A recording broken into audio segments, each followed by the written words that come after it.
పరిశుద్ధుడు, నిర్దోషి, నిష్కల్మషుడు, పాపులలో చేరక ప్రత్యేకముగా ఉన్నవాడు, ఆకాశం కంటే మిక్కిలి ఎచ్చైన వాడు, ఇట్టి ప్రధాన యాజకుడు మనకు సరిపోయిన యేసు క్రీస్తు శక్తి కలిగిన నామంలో నా ఆత్మీయులందరికీ హృదయపూర్వక వందనాలు.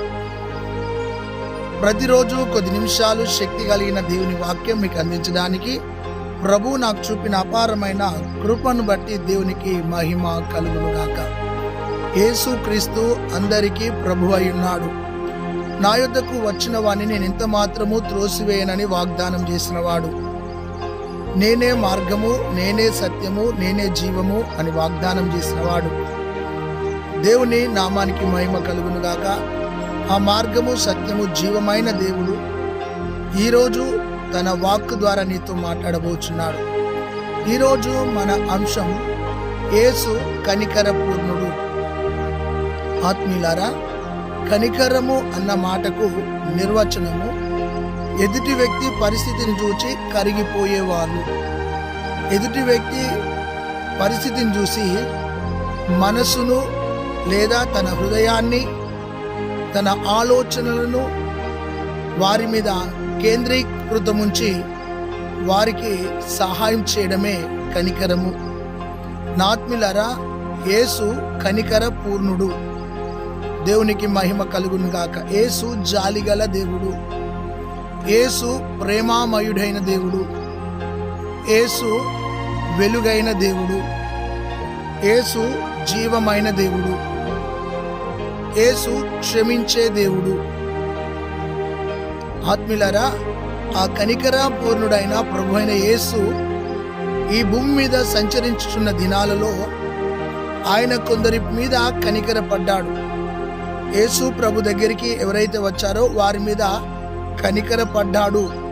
దేవునికి స్తోత్రం కలుగునుగాక.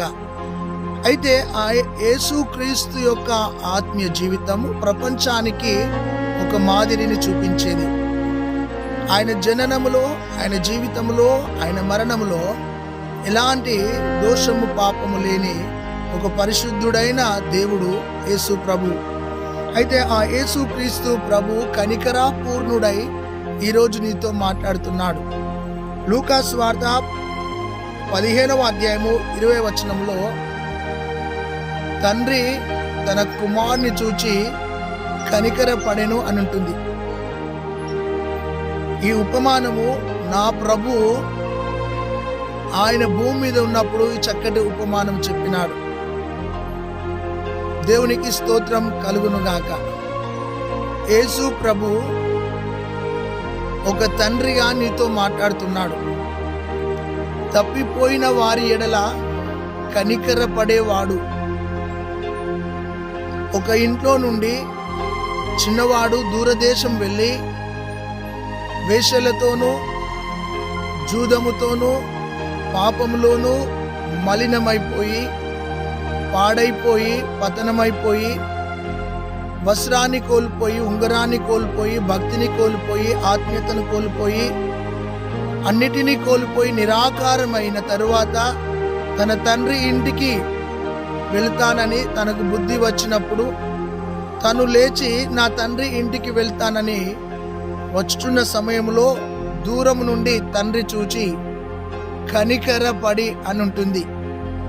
ఆత్మీయులారా, మలినమైపోయిన కుమారుని మీద తండ్రి కనికరపడ్డట్టు, పాడైపోయిన ఆ మానవుని, ఆ కుమారుని మీద తండ్రి కనికరపడ్డట్టు, లోకముతో నింపబడి లోకాశలతో మలినమైపోయి మనసును, శరీరాన్ని, హృదయాన్ని పాడు చేసుకున్న తన కుమారుని ఎడల తండ్రి కనికరపడినట్టుగా ఆయన మన ఎడల కనికరపడుతున్నాడు అని నా ప్రభు నీతో మాట్లాడుతున్నాడు.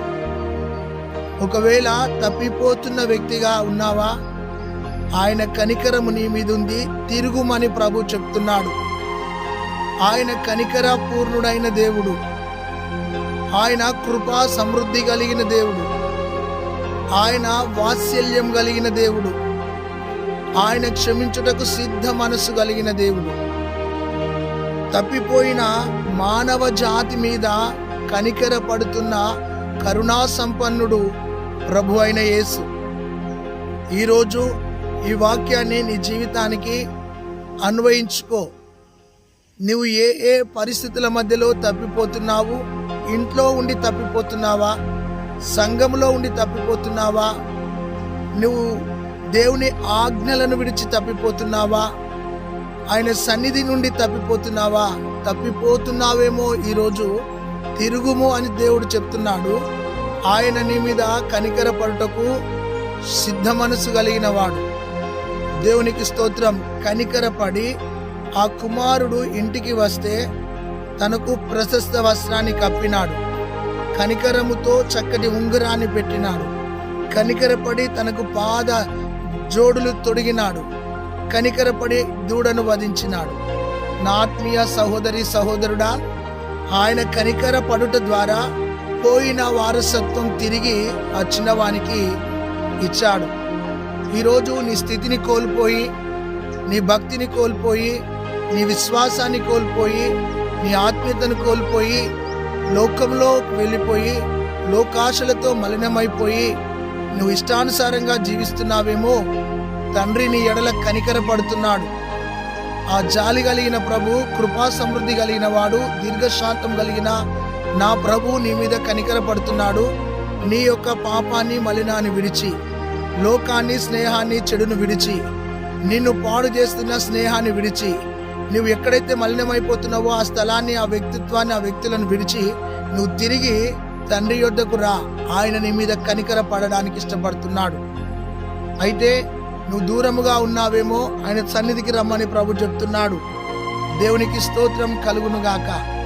మొదటి మాట, తప్పిపోయిన మానవ జాతి మీద ఆయన కనికర పడుతున్నాను అని నీతో మాట్లాడుతున్నాడు.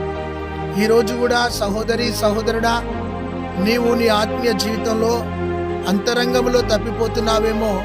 తప్పిపోతున్న నీ జీవితానికి ప్రభు ఒక మార్గం చూపడానికి ఇష్టపడుతున్నాడు. నా యొద్దకు రా అంటున్నాడు.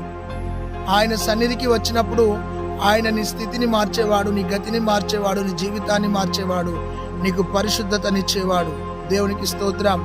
తండ్రి కనికరపడి తన స్థితిని మార్చినట్టు, తన జీవితాన్ని వెలిగించినట్టు పరమ తండ్రి అయిన నా ప్రభు ఈ సర్వలోకం మీద కనికరపడ్డాడు, నీ మీద కనికరపడ్డాడు.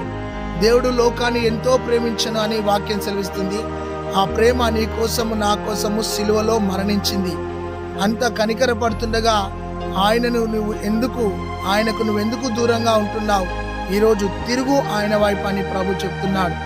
తప్పిపోయిన కుమారుని ఎడల కనికరపడిన నా ప్రభు, నా తండ్రి. రెండోదిగా చూస్తే నా ఆత్మీయులారా, మార్కు సువార్త 1వ అధ్యాయము 41వ వచనంలో ఒక కుష్ఠరోగి పరిగెత్తుకొని వచ్చి మోకాళ్ళ మీద ఉండి, ప్రభా నీ చిత్తమైతే నన్ను శుద్ధిని చేయవా అన్నాడు. నేను మలినముతో ఉన్నాను, నన్ను శుద్ధి చేయమన్నాడు. అయితే నా ప్రభు అతని మీద కనికరపడి చేయి చాపి ముట్టి తనను శుద్ధినిగా చేశాడు. కనికరములో ఆయనను శుద్ధి చేసినాడు.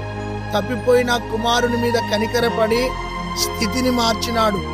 ఇక్కడ కనికరపడి తన జీవితంలో శుద్ధి చేసినాడు. దేవునికి స్తోత్రం. శుద్ధి అన్న మాటకు పరిశుద్ధత అని అర్థం. మానవుడు పాపి, మానవుడు పాపములు ఉన్నాడు. ఈ పాపములున్న మానవుని ఎవరు శుద్ధులు చేస్తారు? గమనించండి. శుద్ధుడైన దేవుడు, పరిశుద్ధుడైన దేవుడు, ఆ ప్రభు అయిన యేసు ఈ యొక్క కుష్ఠరోగిని కనికరపడి ముట్టి శుద్ధినిగా చేసినాడు. దేవునికి స్తోత్రం కలుగునుగాక. గమనించండి, యేసు ప్రభు అందరికీ దేవుడై ఉన్నాడు. ఆ రోగిని ముట్టినాడు, స్వస్థపరిచినాడు, ఆయన మీద కనికరపడ్డాడు. దేవునికి మహిమ కలుగునుగాక. ఆయన ఈరోజు అపరిశుద్ధుల మీద కనికరపడేవాడు. ఈ కుష్ఠరోగులు సమాజంలోనికి, సంఘంలోనికి రాకూడదు. అయితే యేసుక్రీస్తు ప్రభు దగ్గరికి వచ్చినప్పుడు యేసు ప్రభు తన మీద కనికరపడి అతని శుద్ధినిగా చేసినాడు. దేవునికి మహిమ కలుగునుగాక. ఈరోజు నా ప్రభు నీతో మాట్లాడుతున్న మాట, ఆ కనికరాపూర్ణుడు నిన్ను కరుణించాలని, నిన్ను కటాక్షించాలని ఆయన ఇష్టపడుతున్నాడు. మొదటి మాటగా తప్పిపోయిన కుమారుని మీద కనికరపడితే ఆ కనికరం ద్వారా వారసత్వంలోనికి వచ్చి స్థితి మార్చబడ్డది. రెండోది, కుష్ఠరోగి మీద కనికర పడితే ఆ కుష్ఠరోగి మలినం పోయి శుద్ధుడైనాడు. దేవునికి స్తోత్రం కలుగును గాక. నిన్ను శుద్ధి చేసేది దేవుని వాక్యం, నిన్ను శుద్ధి చేసేది యేసు ప్రభు రక్తం, నిన్ను శుద్ధి చేసేది దేవుని ఆత్మ. ఆయన ఆత్మతో నిన్ను శుద్ధి చేసి కడిగి పరిశుద్ధపరుస్తాడు. ఆయన వాక్యం ద్వారా నిన్ను శుద్ధి చేసి పరిశుద్ధపరుస్తాడు. ఆయన యొక్క రక్తము ద్వారా నిన్ను శుద్ధి చేసి పరిశుద్ధపరుస్తాడు. దేవునికి మహిమ కలుగును గాక. మూడో విషయాన్ని చూస్తే ఆత్మీయులారా, లూకాసు వార్త 7వ అధ్యాయము 13వ వచనం. లూకాసు వార్త 7:13లో ఆయన యేసు ప్రభు నాయన అనే ఊరిలోనికి వెళ్తుండగా ఆ ఊరిలో నుండి ఒక విధవరాలు కుమారుడు చనిపోతే ఫ్యూనరల్ సమాధి తోటకు వెళుతున్నారు. యేసు ప్రభు జీవము కలిగిన దేవుడు. జీవము ఊరిలోనికి వెళుతుంది. ఊరిలో నుండి నిర్జీవమైన ఒక శవం బయటకు వస్తుంది. అటు జీవము లోపలికి వెళ్తుంది, నిర్జీవం బయటకు వస్తుండగా ఎదురు కాగానే యేసు క్రీస్తు ప్రభు ఆ యొక్క విధవరాలు కన్నీళ్లను చూచినాడు. ఆమె ఒంటరితనాన్ని చూచినాడు. ఆమె దీనస్థితిని చూచినాడు. ఆమెకు ఆధారం అంటూ ఎవరు లేరు. ఒక అభాగ్యురాలుగా ఉంది. ఆత్మీయులారా, ఉన్న కుమారుణ్ణి కోల్పోయి నిరాకారమైన జీవితంలో నిరాశ్రయులుగా ఉండగా ఆమె కన్నీళ్లు గార్చుండగా నా ప్రభువు ఆమెను చూచి ఆమె మీద కనికరపడి అని ఉంది. దేవునికి స్తోత్రం. విధవరాలను చిన్న చూపు చూస్తారు, కానీ నా ప్రభువు ఆ విధవరాల మీద కనికరపడి అని ఉంది. దేవునికి స్తోత్రం కలుగును గాక. ఆమె కన్నీళ్లను చూచి నా ప్రభువు కనికరపడి దగ్గరికి వచ్చి పాడెను ముట్టగా ఆ పాడ మీద కూర్చున్నవాడు దిగ్గున లేచి కూర్చున్నాడు. ఆ పాడ మీద నిర్జీవమైన వాడు దిగ్గున కూర్చున్నాడు. గమనించండి, ఆయన కనికర పడగా ఆ కనికరములో ఏమి ఉంది అంటే నా ఆత్మీయులారా, జీవము. చచ్చిన వాడు తిరిగి బ్రతికినాడు. దేవునికి స్తోత్రం కలుగును గాక. ఆయన కనికరపడి నిర్జీవమైన పరిస్థితిని జీవముగా మార్చినాడు. దేవునికి స్తోత్రం. ఈ వాక్యం వింటున్న నా ఆత్మీయ సహోదరి సహోదరుడా, నువ్వు బ్రతికి ఉండి చచ్చిన స్థితిలో ఉన్నావేమో. నువ్వు భౌతికంగా బ్రతికినావు కానీ ఆత్మలో చచ్చిపోయినావేమో. పాపానికి అంటగట్టబడి ఆత్మీయంగా చచ్చిపోయావా? ఒకవేళ వ్యసనాలకు బానిసవై ఆత్మీయంగా చచ్చిపోయావా? వాక్యము లేక ఎండిన స్థితిలో నువ్వు చచ్చిపోయిన స్థితిలో ఉన్నావా? సహవాసానికి దూరమై ఆత్మీయంగా చచ్చిన స్థితిలో ఉన్నావా? బ్రతికినన్న పేరు మాత్రం నీకు ఉంది కానీ నువ్వు ఆత్మీయంగా చచ్చిన స్థితిలో ఉన్నావేమో. ఈరోజు నువ్వు ఆత్మీయంగా బ్రతకాలని ప్రభు చెప్తున్నాడు. దేవునికి స్తోత్రం కలుగునుగాక. మూడోది, విధవరాలు మీద కనికరపడ్డాడు. గమనించండి, కనికరపడి ఏం చేశాడు? చచ్చిపోయిన తన కుమారుణ్ణి తిరిగి బ్రతికించినాడు. నీ ఇంట్లో ఉన్నవారు బ్రతికి ఉండి చచ్చిపోయిన స్థితిలో ఉన్నారేమో. ఆలోచించండి ఒక్కసారి. నీవు కూడా బ్రతికి ఉండి చచ్చిన స్థితిలో ఉన్నావేమో. ఆలోచించు. నీ ఆత్మ జీవితంలో ఈ రోజైనా నువ్వు మేలుకో.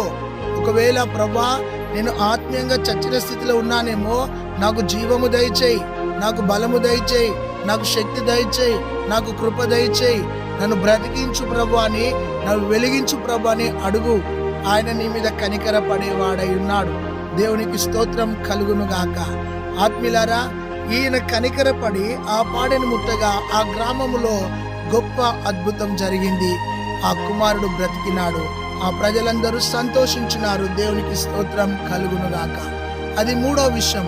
యేసు కనికరాపూర్ణుడని ప్రభు నీతో మాట్లాడుతున్నాడు. దేవునికి మహిమ. నాలుగో విషయాన్ని చూస్తే నా ఆత్మీయులారా, మార్కు సువార్త 5వ అధ్యాయం 19వ వచనం. మార్కు సువార్త 9వ అధ్యాయము 22వ వచనంలో బంధకాలలో ఉన్న వ్యక్తిని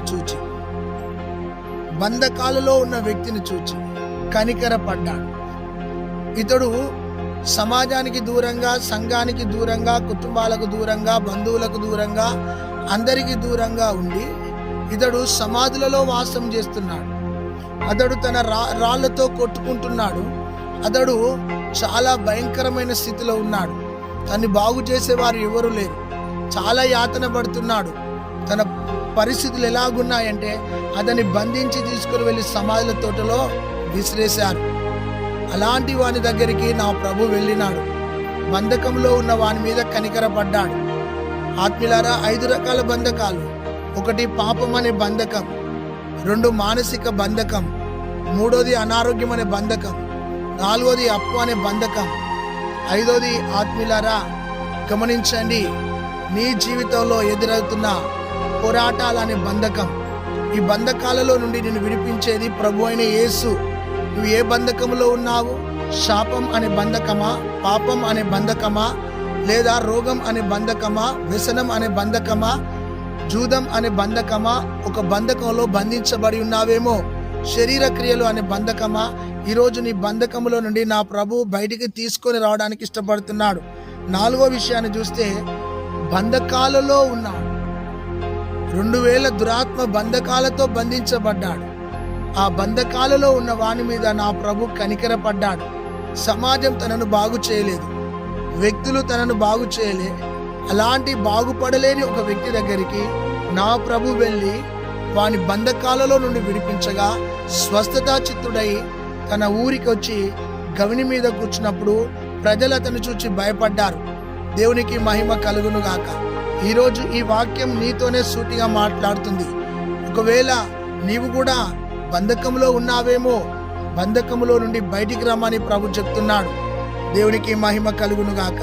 విధవరాల మీద కనికరపడిన కనికరాపూర్ణుడు, కుష్ఠరోగి మీద కనికరపడిన కనికరాపూర్ణుడు యేసు, ఆ తప్పిపోయిన కుమారుని మీద కనికరపడిన జాలి కలిగిన తండ్రి యేసు, బంధకాలలో ఉండి పీడింపబడుతున్న ఆ యొక్క సమాధుల తోటలో కేకలు వేస్తున్న ఆ యొక్క భయంకరమైన బంధకాలలో ఉన్న వ్యక్తి మీద కనికరపడిన ఆ కనికరాపూర్ణుడు యేసు అతన్ని విడిపించగా అతడు సువార్తికుడయ్యాడు. కనికరపడి తన స్థితిని మార్చగా అతడు అనేక మంది బంధకాలలో ఉన్న వారిని విడిపించినాడు, బాగు చేసినాడు, యేసు ప్రభు దగ్గరికి నడిపించినాడు. నా ఆత్మీయ సహోదరి సహోదరుడా, ఈరోజు నా ప్రభువే సూటిగా నీతో మాట్లాడుతున్న మాట ఏమిటో తెలుసా? ఆయన నీ మీద కనికరపడే దేవుడై ఉన్నాడు. హల్లెలూయా, దేవునికి స్తోత్రం. మానసిక బంధకాల చేత బంధించబడ్డావేమో, ఏ సమస్యతో ఏ పరిస్థితితో నువ్వు బంధించబడ్డా నా ప్రభు నీ మీద కనికర పడేవాడై ఉన్నాడు. అతన్ని బాగు చేసిన తర్వాత అతడు దిక్కపోలి అనే పట్టణానికి వెళ్ళి 10 పట్టణాలను బాగు చేసినాడు. దేవునికి స్తోత్రం కలుగును గాక. హల్లెలూయా. సమరే స్త్రీ పాపం అనే బంధకంలో ఉండగా, పాపాత్మురాలైన స్త్రీ మరి శరీర వ్యామోహం అనే బంధకంలో ఉండగా నా ప్రభు వారిని విడిపించినాడు. ఈ రోజున నువ్వు ఏ పాపంలో ఉన్నా, ఏ శాపంలో ఉన్నా నీ మీద కనికర పడేవాడై ఉన్నాడు. ఒకవేళ నువ్వు వ్యసనాలకు, డ్రగ్స్కు అలవాటై, జూదానికి అలవాటై, శరీర కోరికలకు అలవాటై, పాపానికి అలవాటై, వ్యభిచారానికి అలవాటై, నువ్వు దేనికి అలవాటై నువ్వు పాపంలో ఉన్నావో ఈరోజు ఆయన నీ మీద కనికర పడుతున్నాడు. ఆయన వైపు తిరుగు, యేసయ్య వైపు తిరిగి నీ పాపాన్ని ఒప్పుకో. యేసయ్యను నోటితో నువ్వు ఒప్పుకుంటే ఆయన నీ మీద కనికరపడి నీకు విడుదలనిచ్చేవాడై ఉన్నాడు. దేవునికి స్తోత్రం కలుగునుగాక. హల్లెలూయా. దేవునికి మహిమ కలుగునుగాక. అది 4వ విషయం. ఆత్మీయులారా, 5వ విషయాన్ని చూస్తే మార్కు సువార్త 8వ అధ్యాయము 2వ వచనంలో ఆకలి గొనిన వారి మీద ఆయన కనికరపడిన అని ఉంటుంది. దేవునికి మహిమ కలుగునుగాక. ఆకలి గొనిన వారిని చూచి ఆయన వారి మీద కనికరపడ్డాడు. ఆహారం లేని స్థితిలో, క్షామముతో ఉన్న వారి స్థితిని చూచి, కరువులో ఉన్న వారి స్థితిని చూచి యేసు ప్రభు కనికరపడిన అని ఉంటుంది. ఆత్మీయులారా, ఎంత గొప్ప మాట తెలుసా? ఒక తండ్రి ఆహారం లేని పిల్లలను చూసినప్పుడు తను ఏం సాక్రిఫై చేస్తాడంటే, నేను తినకున్నా పర్వాలేదు నా పిల్లలకు పెట్టాలి అని. అయితే ఇక్కడ గమనించినట్లయితే ఆకలి కొనిన వారి మీద నా ప్రభు కనికరపడ్డాడు అని ఉన్నది. దేవునికి స్తోత్రం కలుగునుగాక. హల్లెలూయా. గమనించండి, ఈరోజు ఈ వాక్యం నిన్ను దర్శిస్తుంది. ఈరోజు ఈ వాక్యం నిన్ను బలపరుస్తుంది. 5 రొట్టెలు 2 చేపలు ఉన్నాయి, అందరూ సొమ్మసిల్లిపోతున్నారు, మీ దగ్గర ఏమైనా ఉందా అని అడిగినప్పుడు వారన్నారు, అయ్యా మనం ఊర్లోనికి వెళ్ళి కొనుక్కొని వస్తామన్నారు.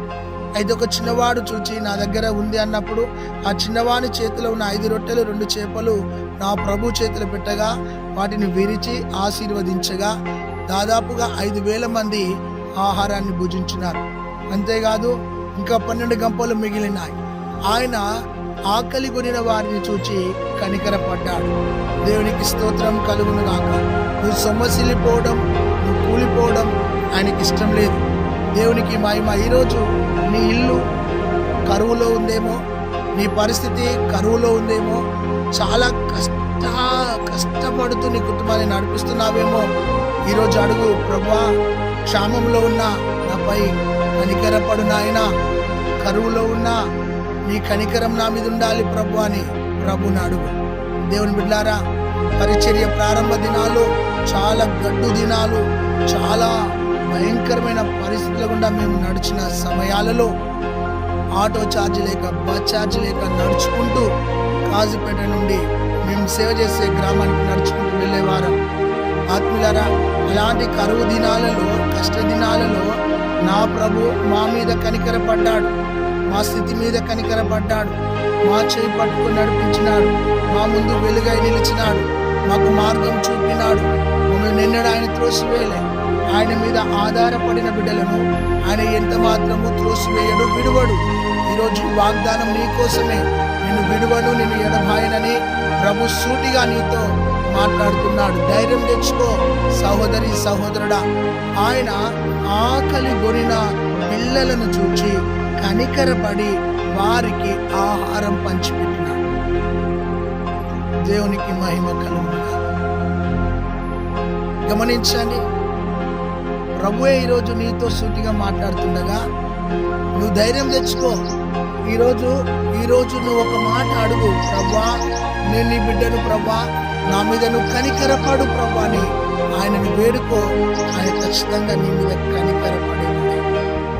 ఇశ్రాయేలీల మూలుగులను విని నేను దిగి వచ్చిన దేవుడను అన్నాడు. అంత గొప్పవాడు నా ప్రభు. దేవునికి మహిమ కలుగును. 6వ విషయాన్ని చూస్తే ఆత్మీయులారా, మార్కు సువార్త 6వ అధ్యాయము 34వ వచనంలో కాపరి లేని గొర్రెల వలె చెదిరి ఉండగా ఆయన వారిని చూచి వారి మీద కనికరపడెను. కాపరి లేని గొర్రెల వలె చెదిరిన స్థితిని చూచి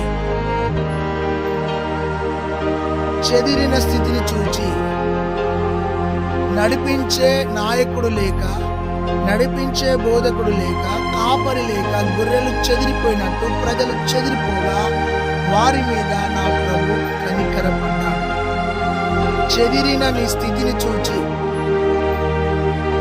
నీ మీద కనికరపడుతున్నాను అని చెప్తున్నాడు. ప్రభు నిన్ను దర్శిస్తున్నాడు సహోదరుడా, సహోదరి. గమనించండి, గొర్రెల వలె ప్రజలు చెదిరిపోతున్నారు. నడిపించే కాపరి లేక వారు తోడేళ్లకు బలి అయిపోతున్నారు. అలాంటి వారిని చూచి నా ప్రభు కనికరపడ్డాడు. నీ మీద చాలా శ్రద్ధ చూపే దేవుడు అని మర్చిపోకు. నీ మీద ఆయన దృష్టి పెడుతున్నాడని మర్చిపోకు. ఆయన నీ వైపు చూస్తున్నాడని మర్చిపోకు. ఆయన మనస్సు నీ మీద ఉంది అని మర్చిపోకు. చెదిరిన మనసుతో ఈ వాక్యాన్ని చూస్తున్నావా? గాయపడ్డ హృదయంతో ఈ వాక్యాన్ని చూస్తున్నావా? కన్నీటి శోకముతో ఈ వాక్యాన్ని చూస్తున్నావా? ఒంటరి బ్రతుకులో కలలు చెదిరిన జీవితంతో ఈ వాక్యాన్ని చూస్తున్నావా? చెదిరిపోయాను అన్న ఆలోచన కలిగి నా కుటుంబం చెదిరిపోయింది, నా సేవ చెదిరిపోయింది, నా ఆత్మీయ జీవితం చెదిరిపోయింది అని కృంగిపోతూ ఈ వాక్యాన్ని చూస్తున్నావా? చెదిరిన ఆ గొర్రెలను చూచి కనికరపడ్డట్టుగా నేను మీ మీద కనికరపడుతున్నాను అన్నాడు. మంచి కాపరి ఆయన, గొప్ప కాపరి నా ప్రభు, ఆత్మ కాపరి నా ప్రభు, ప్రధాన కాపరి నా ప్రభు. ఆ కాపరి లోయలను దాటించి ఆయన జలముల యొద్దకు నడిపించే కాపరిగా మనతో మాట్లాడుతున్నాడు. శాంతికరమైన జలముల యొద్దకు నడిపే కాపరిగా మాట్లాడుతున్నాడు. అంతేకాదు ఆయన ఉన్నతమైన ఉద్దేశాలను నీలో నెరవేర్చుకోవడానికి లోయలలో, గాఢాంధకారపు లోయలలో దుడ్డు కర్రగా, దండముగా తోడయుండి నిన్ను నడిపించే మంచి కాపరి. ఈరోజు చెదిరిపోయిన గొర్రె వలె ఉన్నావా? గాయపడ్డ గొర్రె వలె ఉన్నావా? తప్పిపోయిన గొర్రె వలె ఉన్నావా? లేదంటే నీ ఆత్మీయ జీవితంలో ఒంటరి అయిన గొర్రె వలె ఉన్నావా? ఈ రోజున నీ మీద జాలి పడుతున్నాడు. ఆ మంచి కాపరి నిన్ను ఎత్తుకొని నీ గాయాలను కట్టి నిన్ను తన యొక్క మందలో చేర్చుకోవడానికి ఇష్టపడుతున్నాడు. 100 గొర్రెల్లో ఒక గొర్రె తప్పిపోయిన గొర్రెను వెంటాడి ఆయన ఆ గొర్రె గాయాలను కట్టి తిరిగి తీసుకుని వచ్చి ఆ మందలో కలిపినట్టుగా చెదిరిపోయిన స్థితిలో ఉన్నావేమో, ఒకవేళ ముళ్ళ తుప్పలాంటి శ్రమలో చిక్కుకున్నావేమో, ఈరోజు నీ మీద కనికర పడుతున్నాడు నా ప్రభు. నీ మీద జాలి పడుతున్నాడు నా ప్రభు. ఆ గాయపడ్డ గొర్రెను తన భుజాల మీద ఎత్తుకొని వెళ్ళి 100 గొర్రెల దగ్గర ఆ యొక్క 99 గొర్రెల మధ్యలో కలిపేసినాడు. ఈ రోజున సహవాసంలో నుండి చెదిరిపోయినావా, సంఘములో నుండి చెదిరిపోయినావా, కుటుంబంలో నుండి చెదిరిపోయినావా, ఈ రోజున నా ప్రభు చెప్తున్నాడు, చెదిరిన నీ మీద కనికరపడి నిన్ను నా మందలో చేర్చుకుంటాను బిడ్డ అని చెప్తున్నాడు. ఇలా కనికరపడిన నా ప్రభువు సమరయులను చూచి కనికరపడ్డాడు, సుంకర్లను చూచి కనికరపడ్డాడు. ఈ లోకంలో పాప బంధకాలలో ఉన్న వారి మీద కనికరపడ్డాడు. దేవునికి స్తోత్రాలు. విమర్శిస్తున్నావేమో దేవుని వాక్యాన్ని, నీ మీద ఆయన కనికరం ఉంది. ఈరోజు ఆ కనికరాపూర్ణుడు నిన్ను దర్శిస్తుండగా, ప్రభువా నీ మనసు నాకు దయచేయి అని అడుగు. చివరిగా నా ఆత్మీయ సహోదరి సహోదరుడా, మత్తయి సువార్త 14:14 ఆయన దగ్గరికి అనేక మంది రోగులను తీసుకొని రాగా ఆయన కనికరపడి వారిని ముట్టి బాగు చేసినాడు. రోగుల మీద కనికరపడ్డాడు. ఆత్మీయులారా, రోగం అంటే శరీరానికి రోగం వస్తుంది, మానసిక రోగం ఉంటుంది, ఆత్మలో రోగం ఉంటుంది. ఈ రోజున నువ్వు ఏ రోగంతో పీడింపబడుతున్నావు? మానసిక రోగమా? నా ప్రభు నీ మీద కనికరపడి నీ మానసిక రోగం నుండి విడుదల ఇవ్వబోతున్నాడు. ఆత్మలో పాపమనే రోగంలో ఉన్నావా? నీ పాప రోగం నుండి విడిపించడానికి ఇష్టపడుతున్నాడు. శరీరానికి రోగమైందా? నీ శరీర రోగమును ముట్టి స్వస్థపరచడానికి ఇష్టపడుతున్నాడు. ఆయన రోగుల మీద కనికరపడి వారిని ముట్టి బాగు చేసినాడు. దేవునికి స్తోత్రం కలుగును గాక. ఏ రోగముతో ఉన్నావు నీవు? కుదురని రోగముతో ఉన్నావా? కుళ్ళిపోతున్న రోగముతో ఉన్నావా? అవయవాలని పాడైపోయి ఉన్నావా? ఒకవేళ నువ్వు ఎయిడ్స్ అనే రోగంతో ఉన్నా, క్యాన్సర్ అనే రోగంతో ఉన్నా, నువ్వు పక్షవాత రోగంతో ఉన్నా, కిడ్నీ ఫెయిల్ అయిన రోగంతో ఉన్నా, హార్ట్ ఫెయిల్ అయిన రోగంతో ఉన్నా, నువ్వు ఏ రోగముతో ఉన్నా యేసు రక్తాన్ని కోరుకో, యేసయ్య నామాన్ని స్మరించు. ఆయన నామములోనే స్వస్థత, ఆయన వాగ్దానంలో స్వస్థత, ఆయన కృపలో మనకు స్వస్థత. నీ విశ్వాసాన్ని బట్టి నేను స్వస్థపరిచే దేవుడు. రోగులను ఆయన దగ్గరికి తీసుకుని రాగా ఆయన వారి మీద కనికరపడి రోగులను ముట్టి స్వస్థపరిచినాడు. దేవునికి స్తోత్రం కలుగును గాక. అనేక దినాలుగా రోగముతోనే ఉన్నావేమో. ఒకసారి తల మీద, ఒకసారి గుండె మీద, ఒకసారి నీ స్టమక్లో నానా రోగాల చేత పీడింపబడుతున్నావేమో. ఈ రోజున యేసయ్యా నీ రక్తంతో నన్ను కడుగు అని అడుగు. యేసయ్యా నన్ను స్వస్థపరచు అని అడుగు. నా ప్రభు నిన్ను స్వస్థపరచడానికి సంసిద్ధంగా ఉన్నాడు. ఆత్మీయులారా, రోగుల మీద కనికర పడెను అనుంది. అంతేకాదు చెదిరిపోయిన వారి మీద కనికర పడెను అనుంది. ఆకలి కొన్న వారి మీద కనికర పడెను అనుంది. బంధకాలలో ఉన్న వారి మీద కనికర పడేననుంది. విధవరాలు చూచి కనికర పడేననుంది. కుష్ఠరోగి మీద కనికర పడేననుంది. తప్పిపోయిన వారి మీద కనికర పడ్డాడనుంది. ఈరోజు నువ్వు ఏ స్థితిలో ఉన్నావు? నిన్ను నీవు విమర్శించుకో, పరీక్షించుకో. నువ్వు తప్పిపోయిన స్థితిలో ఉన్నావా? ప్రభా నా మీద కనికరపడు అని అడుగు. బంధకాలలో ఉన్నావా? నా మీద కనికరపడు అని అడుగు. చెదిరిన స్థితిలో ఉన్నాను, నా మీద కనికరపడు అని అడుగు. ఒంటరి స్థితిలో కన్నీళ్లతో ఉన్నాను, నన్ను కనికరపడు నా మీద అని అడుగు. నేను గాయపడ్డ జీవితంలో ఉన్నాను, మోసపోయిన జీవితంలో ఉన్నాను, కలలు చెదిరిన జీవితంలో ఉన్నాను, రోగాల పాలై ఉన్నాను, నా మీద కనికరపడు ప్రభా. నిన్ను అడిగితే నా బిడ్డ ప్రభు నీ మీద కనికరపడకు సంసిద్ధుడైన దేవుడు. ఈ రోజున నీ జీవితంలో అందరూ నిన్ను మోసం చేసి విడిచిపెట్టినారేమో, లేదా అందరి ద్వారా నువ్వు మోసపోయి ఒంటరి స్థితిలో ఉన్నావేమో. ఈ రోజున చేతులు చాపి నా ప్రభు నిన్ను పిలుస్తున్నాడు. నా ప్రియ కుమార్తె నా సన్నిధికి రా, నా ప్రియ కుమారుడా నా సన్నిధికి రాని ప్రభు నిన్ను పిలుస్తుండగా ఆయన వైపు తిరుగు. ఆయన కనికరం నీ పిల్లల మీద ఉన్నది. దేవునికి స్తోత్రం. 103వ కీర్తన ఉంటది, తండ్రి తన కుమారుల జాలిపడినట్లు ఆయన తన యందు భయభక్తులు గల వారి ఎడల జాలిపడును. మనము నిర్మింపబడిన రీతి ఆయనకు తెలిసే ఉన్నది. మనము మట్టి వారమని ఆయన మనల్ని జ్ఞాపకం చేసుకొనెను. దేవునికి స్తోత్రం కలుగును గాక. ఆయన దీర్ఘశాంతుడు, కృపా సమృద్ధి గలవాడు. ఆయన ఎల్లప్పుడూ వ్యాజ్యమాడువాడు కాడు. ఆ గొప్ప ప్రభు ఈరోజు నీ కుటుంబం మీద కనికర పడుతున్నాడు. ప్రభు దగ్గరికి రా. ప్రభువా, నన్ను ఒక్కసారి జ్ఞాపకం చేసుకో ప్రభువా. మరణ పంచుల్లో ఉన్నా, ఓడిపోయి ఉన్నా, చితికిపోయి ఉన్నా, కలలు చెదిరి ఉన్నా, నా జీవితం మీద కనికర పడు. యేసయ్యా కనికర పూర్ణుడా, మనోహర ప్రేమకు నిలయుడా, నీవేనా సంతోషగానము, సర్వ సంపదలకు ఆధారము. యేసయ్యా కనికర పూర్ణుడా, మనోహర ప్రేమకు నిలయుడా. ఈరోజు నా ప్రభు నీ కుటుంబం మీద, నీ పిల్లల మీద, నీ మీద కనికరపడుతున్నాడు. ఒక్క నిమిషం మోకరించి లేదా కళ్ళు మూసుకొని, ప్రభువా నీ కనికరము నా మీద ఉండాలి, నీ కృప నా మీద ఉండాలి, నీ జాలి నా మీద ఉండాలి, నీ ప్రేమ నా మీద ఉండాలి, నీ సన్నిధి నా మీద ఉండాలి, నీ చూపు నా మీద ఉండాలి, నీ హస్తం నా మీద ఉండాలి. కనికరపడు. కృపా సమృద్ధి గల దేవా, నా మీద కనికరపడి నా స్థితిని మార్చు. కనికరపడి నా జీవితాన్ని మార్చుకోవాలి. పశ్చాత్తాపం కలిగిన మనసుతో ఆయన వైపు చూడు. ఓడిపోతున్న నీ జీవితం మీద కనికర పడుతున్నాడు నా ప్రభు.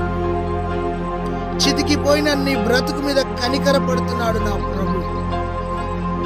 ఈ విధముగా ఆ కనికర పూర్ణుడు నీ హృదయంలోనికి రాబోతుండగా నీ హృదయాన్ని తెరిచి, ప్రభువా అని నీ హృదయాన్ని తెరిచి నిన్ను నీవు దేవుని చేతిలోనికి రా. నా ప్రభు గాయపడ్డ నీ హృదయాన్ని మాన్పి శాంతి, సమాధానం, నెమ్మది, ప్రేమ, ఐక్యత నీ గృహంలో ఇవ్వబోతున్నాడు. దేవుడి మాటలను దీవించుగా. పరిశుద్ధుడా, ఈ వాక్యాన్ని నీరుకట్టి ఫలింపచేయి నాయనా. కనికరపడి మా స్థితిని మార్చి నీ సొత్తుగా చేసి నీ కృపలో మమ్మల్ని వర్ధిలింపచేయమని ఘనత, మహిమ, ప్రభావాన్ని ఆపాదిస్తూ కనికరాపూర్ణుడైన యేసు నామములో ప్రార్థించి పొందినాం తండ్రి. ఆమేన్. Praise the Lord. God bless you. ఈ వాక్యాన్ని విన్న మీరు ఇతరులకు షేర్ చేయండి. మేడగది యూట్యూబ్ ఛానల్ అనే ఛానల్ని సబ్స్క్రైబ్ చేసుకోండి.